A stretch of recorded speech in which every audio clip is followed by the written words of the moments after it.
Well, we've covered the first two rules of great radio. Entertain first, sell second, and focus on one big idea. Now, the third rule of great radio: tell a good story. Stories so permeate our lives that we don't even notice that we're listening to and living in stories all the time. Our lives are made up of an ever-rolling stream of stories. We learn to speak by listening to stories. We relate to friends by telling stories. We entertain ourselves by watching or listening to other people's stories. Tell a good story and you will have the listener in the palm of your hand. But what defines a good story? Well, let's start simply with character, situation, and sequence of events. Characters need to provide a listener with someone they can relate to, an archetype. If you build characters out of archetypes, then you'll have a much easier time of getting people to instantly relate to them.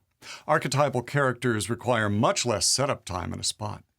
Situations should be built so that your product or service can be woven into them seamlessly. Situations offer a visual space for the listener's imagination. Situations provide the stage for conflict and resolution, which are essential to good storytelling.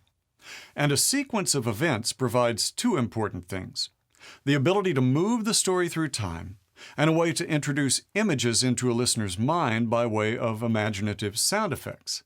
Images are what cement your story to the listener's mind after the spot is over. Observe the world around you. Note how often people speak in the form of stories. When we create radio advertising that takes story form with relatable characters, interesting situations, and vivid, picturesque events, we're doing the best radio possible. A few months ago, I was working with a new copywriter, doubling as a producer on the project. He was young, green, scared. This was his first radio project. You probably know the situation. So he emails us a script, and it's bullet points. 7 things the client wants covered by an announcer over music. And I called him and I said, "Look, Tom," his name's Tom, I said, "nobody remembers bullet points. They remember stories." He says, "How can I possibly get all this information into one story and still hit 60 seconds? "You can't," I tell him. "It's impossible. It'll suck. No way out." So I asked him, how important are each of these bullet points to the client? He says, "They're all important. You wouldn't believe what we had to leave out." I said, "Look, write a story around each individual point. Use the same characters in similar situations.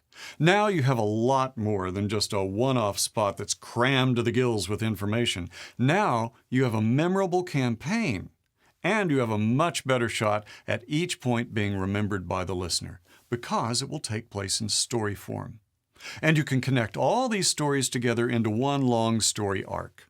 Well, this hadn't occurred to him that he could make each copy point its very own story and blend everything into a campaign, one that, by the way, has a lot better chance of being successful for his client, not only because he's now focusing on one big idea per spot, not only because he's now able to wrap entertainment around each point, but because he's doing so in the context of a story.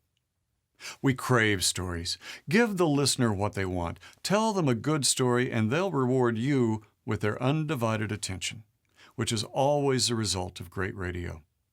By the way, Tom took my advice, ended up with a long-term campaign that defined his brand sound. Brand sound?